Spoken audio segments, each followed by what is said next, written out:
Olá pessoal, estamos aí para mais um Precisamos Falar. Hoje eu fiz um roteiro aqui muito bacana, eu ia falar de outra coisa, mas eu sou um cara de sorte e esbarrou em mim um texto que está aqui linkado no comentário fixado, que aparentemente resume bem coisas que eu venho dizendo há muito tempo aqui no canal. E, portanto, com base nesse texto, eu vou produzir o Precisamos Falar de hoje. Como sempre, muito sério, sempre um assunto muito importante. E hoje precisamos falar sobre a crise estrutural prolongada do capitalismo.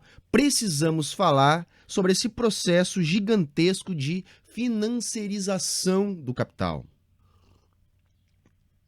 Então, gente, como vocês já sabem, Precisamos Falar é um programa gravado ao vivo e enquanto a galera vai sendo notificada, enquanto a galera vai chegando, eu agradeço todo mundo que já está aqui, peço para todo mundo deixar seu like, peço para todo mundo compartilhar o link do nosso vídeo nas suas redes sociais para que mais pessoas cheguem no canal. Lembro que todo o conteúdo aqui do canal é um oferecimento dos nossos apoiadores. Quem quiser apoiar e puder apoiar, por favor, os links todos estão aqui no comentário fixado.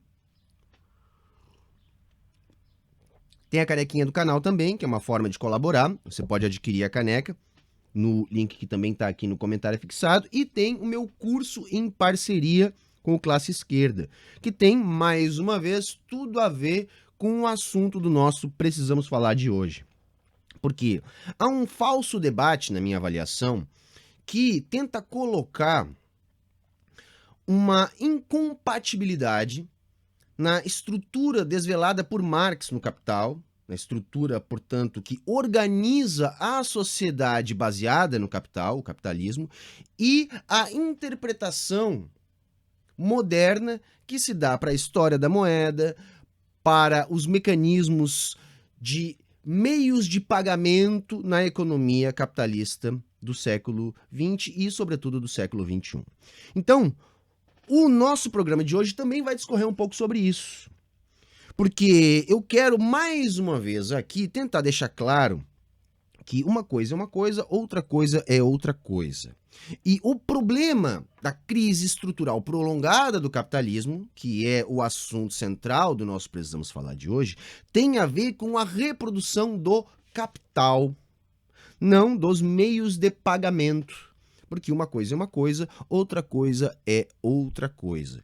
E a forma como o capitalismo vem se desenvolvendo, sobretudo do final do século XX até hoje, é uma forma cada vez mais dependente de um processo de reprodução do capital que gera essa crise estrutural. Então, esse é o nosso papo.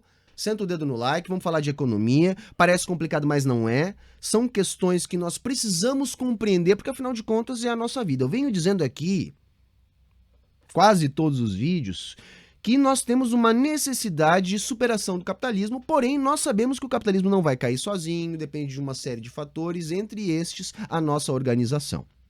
Então, para que a gente possa se organizar, nós temos que entender como funciona esse sistema. E a centralidade desse sistema está nessa questão da reprodução do capital. Então, precisamos entender como que o capital vem se reproduzindo, como que os meios de pagamento influenciam nessa reprodução, como que o Estado atua como defensor dos interesses da classe dominante dentro dessa dinâmica. Esse é o assunto do nosso Precisamos Falar de hoje.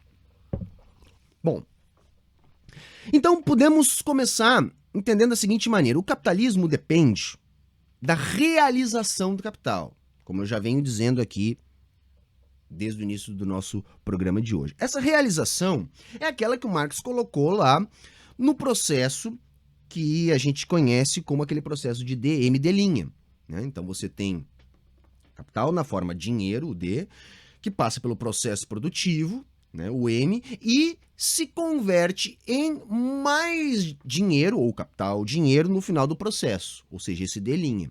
Esta realização é a transformação do D em D', depois que ele passa por esse processo, ou seja, é a reprodução do capital, é a expansão do capital. Que num processo simples, para que todo mundo entenda, funciona dessa maneira. O capitalista, dispondo de capital, compra ali força de trabalho e os meios de produção, acontece o processo produtivo, é construída uma mercadoria neste processo e essa mercadoria é vendida, o capital se realiza e o capitalista fica mais rico. Resumindo, é isso e é assim que o capital se expande. O capitalismo como um todo depende deste processo. E este processo, ele só acontece porque o capitalista quer o lucro. Então, para ele, o lucro é o que importa no final deste processo, é o que motiva este processo acontecer. As crises capitalistas, para que a gente consiga entender aqui, já que a gente está falando dessa crise estrutural prolongada, são crises de realização. Então é quando o capital não consegue se expandir, é quando ele não se realiza, é quando o D não se transforma em D'. E aí nós temos algumas questões para começar o nosso assunto aqui. Há um declínio persistente na taxa de crescimento da economia capitalista. O que isso significa? Significa que há menos expansão do capital. Portanto, há menos realização do capital. Portanto, há menos lucro. Isso produz na economia capitalista uma atrofia do investimento. O que é o investimento? É o início do processo na mão do capitalista. É o D que se transforma em M, lá do nosso DM'. O investimento depende de demanda, ou seja, ou demanda ou no mínimo expectativa de demanda. Só há investimento se há perspectiva de lucro. Como eu disse, o que motiva o processo é a perspectiva do lucro. Bueno, o que nós temos no atual estágio de desenvolvimento do capitalismo? Nós temos um excesso de capacidade produtiva instalada, sobretudo, evidentemente, nos países desenvolvidos, tá? Que é o foco do nosso assunto hoje, é a centralidade do sistema. Então, nós temos um excesso de capacidade produtiva. Isso acaba pressionando ainda mais no sentido de não haver investimento, porque o investimento é a instalação de mais capacidade produtiva. O fato de nós termos uma capacidade produtiva instalada tão grande é produto das décadas de desenvolvimento do sistema capitalista de produção, porque, se vocês estão entendendo, é um sistema que depende da expansão. Se é um sistema que existe se expandindo há décadas, isso significa que há décadas essas estruturas produtivas vêm se desenvolvendo. Nos países mais desenvolvidos, portanto, nos países ricos, centralidade do capitalismo, essa capacidade produtiva está num maior nível de instalação. É disso que a gente está falando. A retração no investimento a gente pode observar de muitas maneiras. Eu vou dar um exemplo que está no texto que está linkado aqui no comentário fixado, que é o exemplo dos Estados Unidos. Tá? De 1960 a 1980, a média do investimento privado líquido na manufatura, que é o que nos interessa, depois eu vou fazer essa divisão, era de 40%, tá? Do investimento privado bruto. De 2020 para cá, isso caiu para 20%. Então vejam, atualmente só a China cresce a um ritmo sustentável para o capitalismo. Sustentável em que sentido? De produzir a realização do capital necessária para que o capital continue se expandindo, dado o tamanho que ele já está. Correto? Isso está acontecendo na China somente porque lá está ainda acontecendo a conversão do capital em investimento líquido. Isso tem a ver com uma série de fatores que eu não vou abordar aqui. A própria dinâmica interna do mercado chinês, né, o tamanho do mercado, a própria condição da China de fazer o catching up, ou seja, ela está saindo de uma condição de país não desenvolvido para a condição de país desenvolvido, então por isso que isso ainda é possível e por uma série de outros fatores que eu não vou abordar aqui hoje.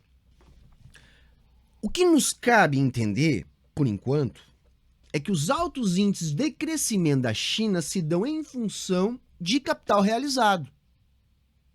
É disso que se trata. Ou seja, capital investindo na produção. As taxas de investimento na economia real dos países ricos são muito menores que a dos países que precisam construir suas infraestruturas e parques produtivos. Por isso que eu disse que esse fator é um dos fatores que explica a China ainda estar conseguindo sustentar o crescimento do capitalismo.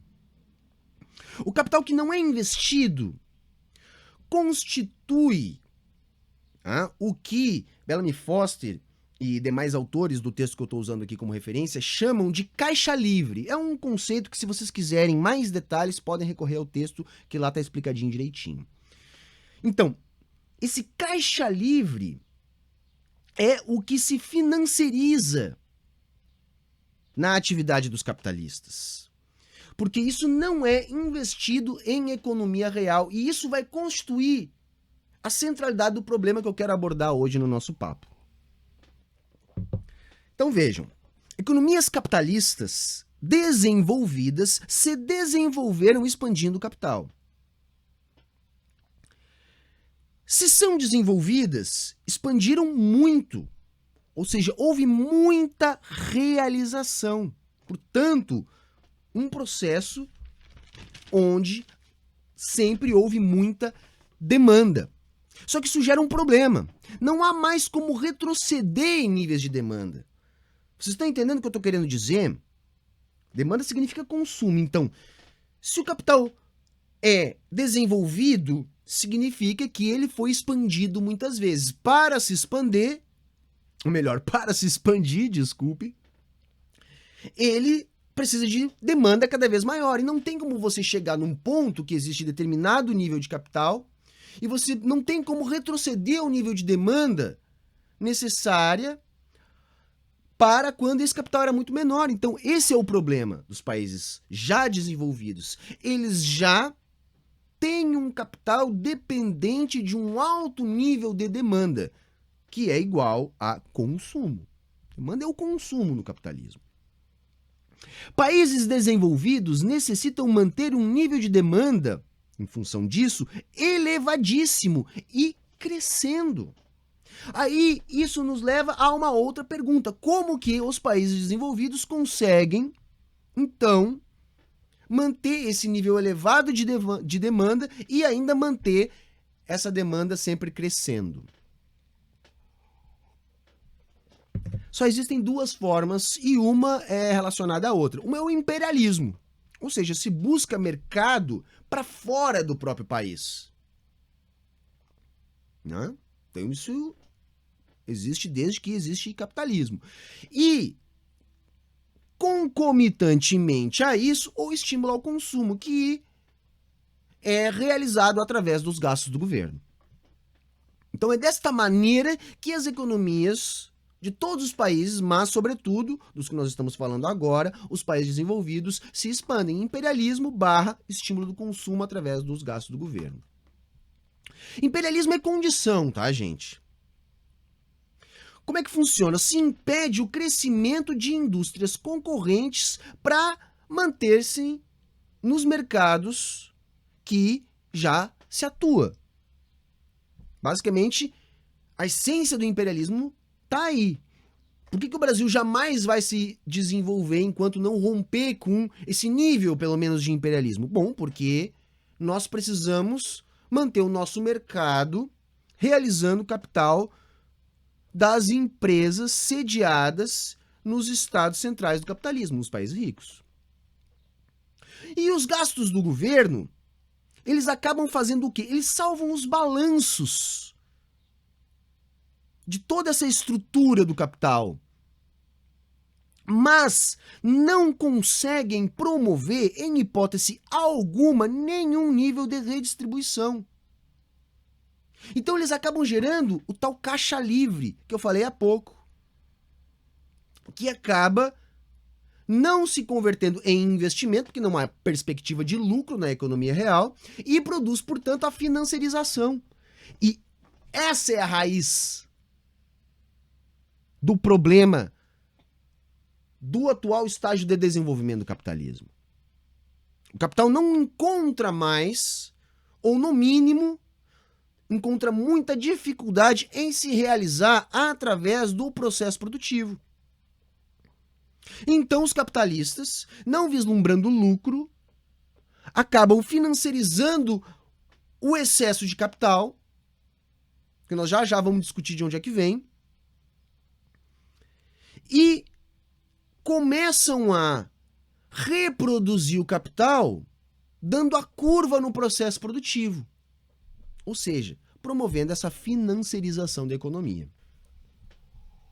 Então, só para não me perder aqui do meu roteiro, o que eu estou dizendo aí? É a busca do lucro sem a parte da realização. É aquilo que o Marx lá chamou de D' direto, o processo simplificado.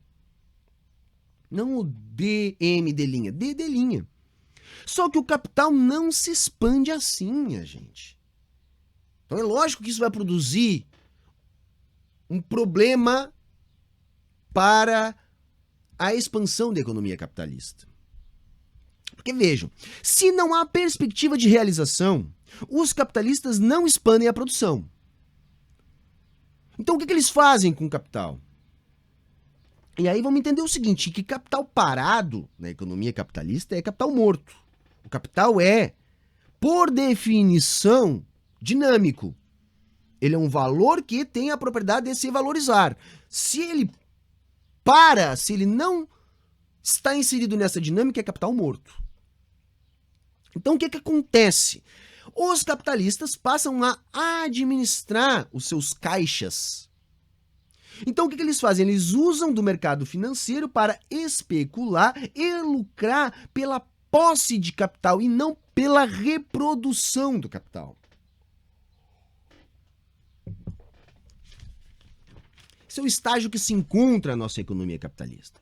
Só que vejam, o que eles estão fazendo ao fazer isso? Eles estão apostando em uma realização expandida do capital no futuro. Porque o capital não se expande D', ele só se expande DM'. Entenderam aquilo que eu estou falando lá no início do nosso programa de hoje? Separar o que é capital, o que é meio de pagamento? Uma coisa é expandir meio de pagamento, isso aí os gastos do governo expandem. Expansão de capital depende do processo DM'. Quando o capital começa a se expandir D', que é quando os capitalistas apostam nesse tipo de expansão via financiarização, eles estão, na verdade, apostando numa realização expandida no futuro. Tá entendendo? Só que vejam, isso é absolutamente ilógico. Porque se já há uma dificuldade de realizar a expansão no presente, como imaginar que será realizado um montante ainda maior no futuro? Tá entendendo? Ora, se eu não invisto na produção, na economia real, no DM' agora, porque eu não tenho perspectiva de demanda, não tenho perspectiva de lucro, por que no futuro eu vou ter? Se hoje eu já acho que não há demanda suficiente para garantir a expansão do capital no nível que o capital se encontra hoje, se hoje eu já não vejo que isso é possível, por que eu acredito que no futuro isso vai ser? O segredo, minha gente, é que esse futuro não vem. Esse futuro nunca chega. Ele é sempre jogado mais para o futuro. É assim que a economia capitalista vem trabalhando, já desde o final do século XX. E é sobre isso a crise estrutural.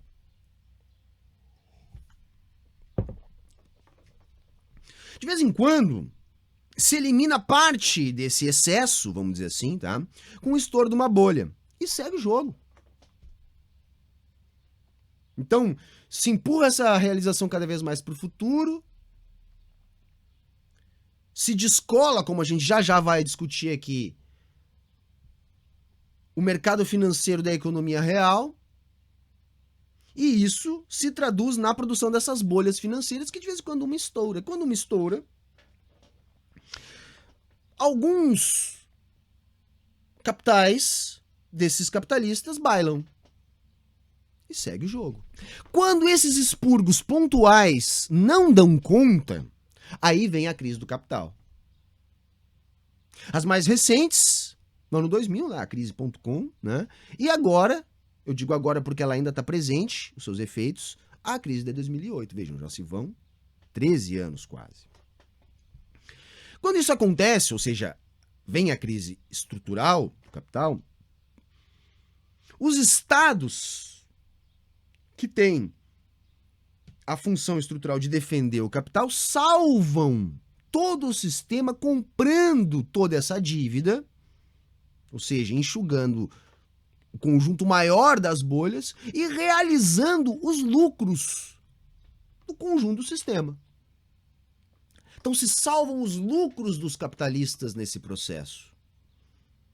Não a realização do capital, ou seja, vem o Estado, compra todas aquelas dívidas e faz ele a aposta da realização no futuro, que é esse futuro que não chega. Estão entendendo? Só que, evidentemente, gente, isso tem um custo. Então vamos lá. Teoricamente, os ganhos envolvendo ações, ou seja, o mercado financeiro, tem relação com as expectativas de ganhos das empresas. Teoricamente. A questão é que, com a financiarização da realização, que é o que a gente está tratando aqui, essa relação acaba deixando de existir. Se não completamente, pelo menos majoritariamente. O que passa a gerir essa lógica é a condição monopolística da empresa em meio à estrutura interligada do capital financeiro. Isso não é um mero detalhe. Porque vejam, como as grandes empresas capitalistas são as que acumulam o capital e esse capital vem se expandindo há tanto tempo a partir deste processo de financiarização, isso significa que este capital é cada vez mais interligado. E o capital tem uma tendência de concentração. Então, essas empresas, bancos, grandes corporações têm uma estrutura monopolista de grande concentração de capital que acaba sustentando toda essa estrutura do mercado financeiro de maneira interligada. Só que tudo isso, se vocês estão entendendo o que eu estou querendo colocar aqui para vocês, está sustentado a partir do capital financeiro. Essa estrutura é, portanto, fortemente alavancada por um conjunto enorme de instrumentos financeiros que estão se reproduzindo a partir daquilo que Marx chamou lá de capital fictício. Por quê? Porque são créditos que vêm de uma expectativa de realização.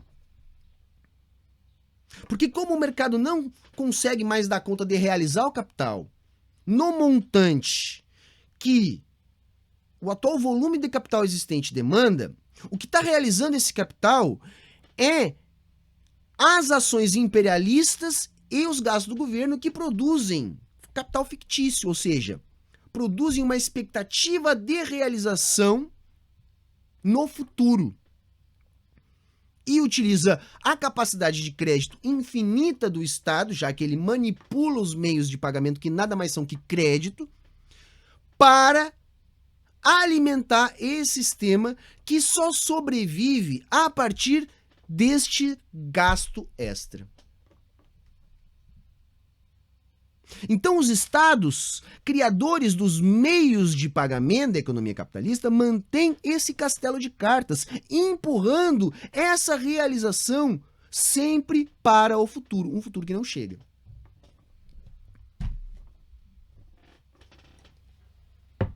Mas vai fazendo a bolha crescer. Se vocês estão entendendo o que eu estou aqui tentando construir junto com vocês. Então vejam, o sistema financeiro organiza o conjunto da economia capitalista. Isso é a consequência desse processo. Ele é formado pelo conjunto das principais corporações e bancos. Estes são entes monopolistas, porque há uma tendência natural da concentração no capital. Então vejam, esses organismos, o sistema de alavancagem que sustenta o sistema financeiro. Sim, porque se o capital só se expande dessa maneira, via essa alavancagem, e se essa alavancagem é organizada pelo conjunto dos entes monopolistas que determinam os rumos da economia capitalista, então podemos dizer que todo esse sistema de alavancagem é dependente e, ao mesmo tempo, dependem as corporações e bancos. Só que essa alavancagem é sustentada por uma realização que nunca chega. Esse é o ponto. Isso está cada vez mais evidente. Tudo funciona na base da especulação até estourar. E aí, o que acontece? Vem lá o Estado, pagando todo mundo, ressarcindo prejuízos com emissão de meios de pagamento. Ou seja, jogando a realização sempre para um futuro que não chega. E sabe como que isso acaba se manifestando visivelmente? Circulou, por exemplo, essa semana, uma imagem aqui na internet que é bastante ilustrativa, que mostra como não há mais ligação entre a expansão do capital e a expansão da produção. Por exemplo, a Tesla, tá, nessa imagem, né, a Tesla lá, teria um valor de mercado de quase 660 bilhões de dólares, sendo que os 10 maiores produtores de carros do mundo, com uma produção material muitíssimo maior que a produção da Tesla, teriam somados um valor de 668 bilhões de dólares. Isso também vale, por exemplo, para a Apple. Tem como a gente imaginar a Apple tendo um valor de 2 trilhões com T de tatu de dólares? Não, quando a gente olha para aquilo que a Apple evidentemente vende, né? E mais uma vez, minha gente, ora, se todo esse capital é fictício, se toda essa realização está sendo jogada permanentemente para o futuro alimentando uma bolha, tudo isso tem que ter um custo. Isso tem um custo também. Um custo para quem? Para a economia capitalista, para a expansão do capital, para a manutenção do capitalismo. Porque vejam, cada vez que o Estado salva o sistema, como vem permanentemente salvando, empurrando essas dívidas para o futuro, quem é que é salvo? São esses grupos monopolistas que são os responsáveis pelo arranjo financeiro que está sustentando a expansão do capital a nível global, que utilizam os estados como seus instrumentos para salvá-los. Então os salvos são os grupos monopolistas, os grupos que concentram o capital. O resto da economia segue, mas segue com sempre ainda mais dificuldades, porque ela segue dependendo da realização do capital, da economia real. Isso se traduz, gente, em quê? Mais concentração, mais pobreza relativa. Porque se tem menos produção, então se tem menos salário, se tem mais desigualdade. E quanto mais desigualdade, mais problemas sociais. O texto que eu estou utilizando aqui como base para o nosso papo de hoje também ressalta bastante bem isso. A explosão da desigualdade social nos Estados Unidos, que dos países ricos é o mais desigual. Mas não é uma característica exclusiva dos Estados Unidos. Por quê? Porque essa desigualdade tende a aumentar neste processo. Porque este processo salva o sistema, mas salva justamente aqueles que organizam o sistema, que são os grupos monopolistas. Ou seja, esse modelo não desconcentra a riqueza. E aí chegamos na Covid-19. Covid-19 escancara essa dinâmica atual desse capitalismo que é, antes de mais nada, um capitalismo tardio. Quando o vírus chegou lá nos Estados Unidos, tá? E o mercado fechou, vamos dizer assim, o que aconteceu? Isso é ilustrativo. A produção concreta nos Estados Unidos caiu, mas as ações, o mercado financeiro, subiu. Claro, num primeiro momento houve uma queda, né? Um pavor, enfim. Aí veio o Fed, né? O Federal Reserve, o Banco Central dos Estados Unidos, e deu um cheque em branco. Tudo resolvido. As ações voltaram a subir num patamar até mesmo superior àquele que vinham subindo antes da crise. E essa ascensão das ações coincidiu com o período em que o isolamento nos Estados Unidos foi se acentuando. Então vejam, essas ações foram subindo porque houve esse cheque em branco do Fed, no mesmo período que o desemprego nos Estados Unidos explodiu, que o nível de renda caiu e que os ricos ficaram substancialmente muito mais ricos, como a gente também pôde ver pelo que circulou aqui nos últimos dias. Eu até vou ler aqui um trecho do texto que eu estou usando para me embasar hoje, que explica e deixa totalmente claro a situação da pobreza nos Estados Unidos. Em meados de outubro de 2020, mais de 25 milhões de trabalhadores nos Estados Unidos foram atingidos pela crise pandêmica, de acordo com os números oficiais do desemprego. 11,1 milhões de trabalhadores nos Estados Unidos estavam oficialmente desempregados. Outros 3,1 milhões perderam seus empregos, mas foram classificados incorretamente como resultado dos bloqueios. 4,5 milhões abandonaram a força de trabalho desde a pandemia e 7 milhões ainda estavam empregados, mas enfrentando cortes de salários e horas devido à crise do coronavírus.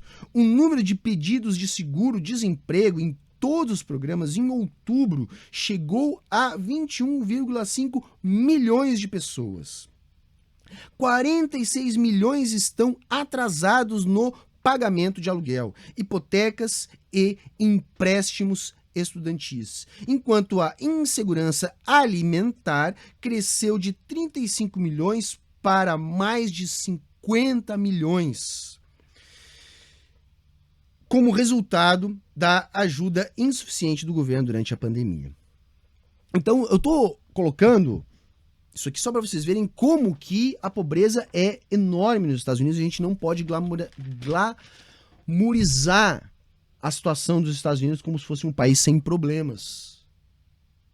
Como eu disse, o foco do nosso papo hoje é a centralidade do sistema, porque a crise estrutural é uma crise que se dá na centralidade, porque a situação de concentração, de níveis de exploração altíssimos é uma condição permanente na periferia do sistema. E aí tem um outro print aqui que também sintetiza bem essa parte para a gente já encaminhando o nosso assunto para o final hoje. A crise do sistema norte-americano e do capitalismo tardio como um todo é de superacumulação. O excedente econômico é gerado além do que pode ser absorvido com o lucro em um sistema monopolista maduro. Essa dinâmica está associada a altos níveis de capacidade ociosa, atrofia do investimento líquido, crescimento lento, contínuo, estagnação secular, aumento dos gastos militares e hiperexpansão financeira.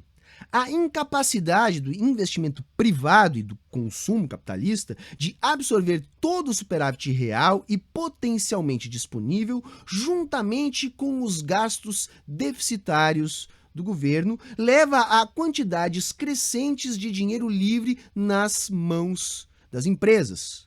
O resultado é o surgimento de um sistema de especulação de ativos que estimula parcialmente a economia devido ao efeito riqueza, aumento no consumo capitalista, alimentados por uma parte dos retornos crescentes sobre a riqueza, mas que não consegue superar a tendência subjacente à estagnação.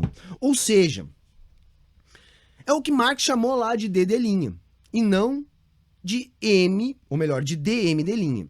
Não se reproduz capital, se reproduz capital fictício. Essa é a determinação estrutural, portanto, do capitalismo tardio que a gente está vivendo. Só que tal condição determina a dinâmica de crescimento baixo e de crises cada vez mais próximas umas das outras e cada vez mais agudas. Só que aí é que tá, minha gente. Os capitalistas sabem disso. E o que eles estão fazendo para resolver esse problema? Bom, é aí que entra o debate que está acontecendo no mundo desenvolvido, por exemplo, sobre o Green New Deal. Né? O Green New Deal é um exemplo disso. Tá? Porque vejam, falta tudo nos Estados Unidos. Não é porque é um país que tem muitos ricos, que é um país que não falta infraestrutura, que não tem nenhum tipo de assistência de saúde para a maior parte da população, que não tem uma população enorme que não tem acesso à educação. Então a ideia é fazer o quê? A saída que os capitalistas estão imaginando seria utilizar o mesmo mecanismo que salva o sistema com emissão monetária, se vocês estão entendendo aqui o que eu estou querendo dizer, para salvar o consumo. Ou seja, fazer um investimento público na economia real que o setor privado não faz porque tem mais risco no setor da economia real e porque não espera um lucro tão grande quanto aquele que ele pode esperar na especulação financeira. Então, a saída que os capitalistas estão imaginando é fazer o Estado não só salvar o sistema financeiro, mas atuar também na salvação da economia real. Estão entendendo? Isso vem junto, claro, de uma outra coisa que também está vindo à pauta, que é um programa de renda básica universal. Ou seja, uma tentativa de garantir consumo a despeito da produção, porque a produção ainda garante o salário, garante a renda. Mas se o problema está em garantir renda para tanta gente, então vamos dar meios de pagamento para que essas pessoas possam consumir, ainda que num nível mínimo de consumo, mas que a gente possa manter o sistema todo de pé. Só que, gente, isso também tem um custo. Isso não resolve nada. Ao contrário, isso agrava o problema porque a questão central, que é a concentração, se agrava.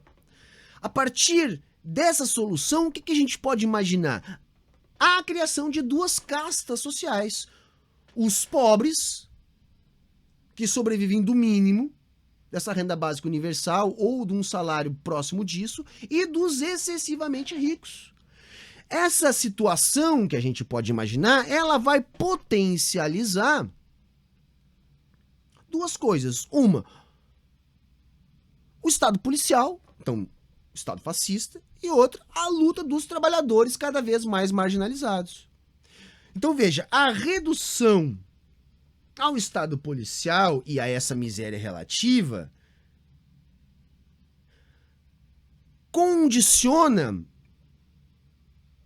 uma parcela da sociedade ao luxo e a outra ao mínimo. Evidentemente que isso não tem como dar certo. Resumindo, minha gente, as condições na centralidade não descartam uma crise pré-revolucionária. Não há, então, nenhum plano de salvação para o capitalismo, porque o que eles estão apostando é salvar a realização. No máximo, salvar a questão em alguma parte da centralidade. Isso vai depender da luta de classes. E mais, né, gente? Isso tudo está acontecendo em meio a uma nova Guerra Fria. Essa nova Guerra Fria está acontecendo em que esfera? Na esfera da disputa pelo controle desse castelo de cartas que é o sistema financeiro. E, evidentemente, está se constituindo na disputa entre Estados Unidos e China como economias mais dinâmicas que defendem os interesses dessa expansão, desse castelo de cartas. Sendo que a China é favorita nessa disputa. Por quê?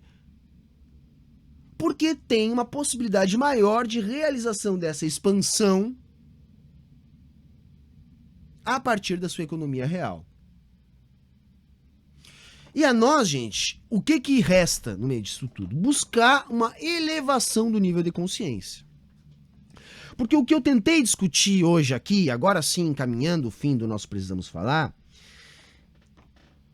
é que o capitalismo continua dependendo dos mesmos mecanismos de expansão que o constituíram lá no século XIX, ou antes ainda, quando ele se estabeleceu. A questão é que agora os mecanismos de expansão do capital já estão bastante saturados a ponto dessa expansão estar sendo financiada pelos estados que empurram essa realização para o futuro a partir da sua capacidade ilimitada de criação de crédito. Só que isso está gerando um problema cada vez maior de concentração e de problemas sociais. Pobreza relativa, miséria, guerras, estado policial, fascismo. E o caminho, então, no meio disso tudo, é a organização, elevação do nível de consciência de classe para que a gente possa reagir e começar a lutar pela estruturação de uma sociedade pós-capitalista. Portanto, uma sociedade que não dependa dessa mecânica para existir. Essa mecânica que está, pelo que eu tentei aqui discutir hoje com vocês, flagrantemente no seu limite, no limite da sua expansão. E, por um acaso, também limite da nossa existência, uma vez que nós estamos existindo em função dessa forma de reproduzir a nossa existência. Se essa forma está no seu limiar, a nossa existência está no seu limiar. Então, das duas, uma. Ou superamos essa forma de reproduzir a nossa existência, essa forma que está esgotada, ou nos esgotamos junto com essa forma de reproduzir a nossa existência. Beleza, gente? Se vocês gostaram do papo, deixem seu like, curtam, compartilhem, se inscrevam no canal, espalhem a palavra, se puderem ajudar, ajudem, tem todas as formas aqui no comentário fixado. Quarta-feira que vem, 21 horas, estamos de volta aqui no nosso Precisamos Falar. Domingo, 21 horas, estamos aqui também na nossa tradicional live. Era isso e tchau, tchau, até mais.